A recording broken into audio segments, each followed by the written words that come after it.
fáilte go dtí Deo Mé.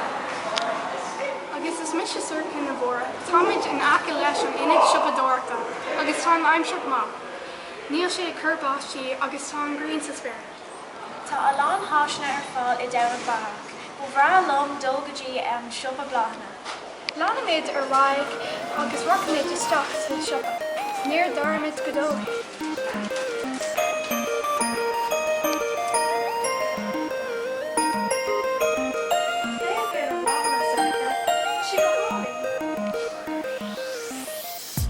Níl aon línos fearr ná na mláthana á siopa. Tá atmosfér an siocána le brath sa siopa seo. Is féidir leon an tuiscint don spás agus an swim a chur an Máire is deach ina cuid obair. Baníon muinter ina háit an taitneamh, os teacht ag siopadóirt an seo. Well, tá bláthana agus carta le aghaidh.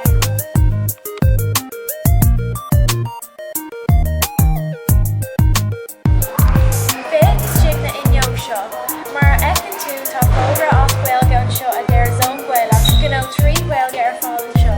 Tá ceart ag aon duine dul isteach an cúpla focail nó le Ghaeilge líofa agus a rud a ceannaigh as Ghaeilge. Bon trealas.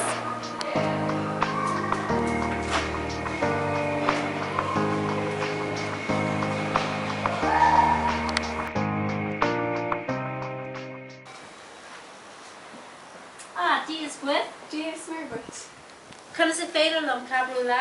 Bhuachla a ceannaigh bláthna do mó. Só bláthna tá ag taisiúd. Cod faoi rósna nó... Fér gur na bláthna táil an sin. Gur maith agat.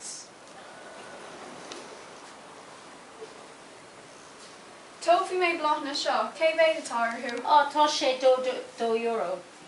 Cé féid? Cahar. Ok. 2, 3, 4. Well, I can hear the clock. Anois. Yeah.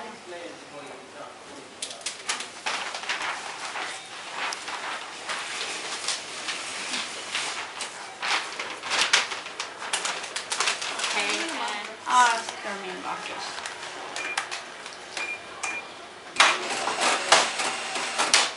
Okay, and just got you. Gur maith an slán le. Slán.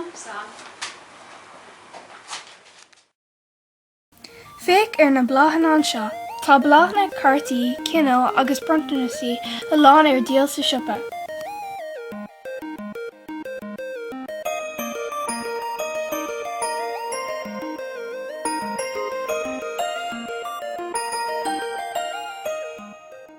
Déanach Beathach, is féidir linn! Míle buíochas a cairde, tásúla gom gur bhain tú taitneamh as ar fiseán. Ghnairí linn I nDomhnach Beathach sa comórtas G-team.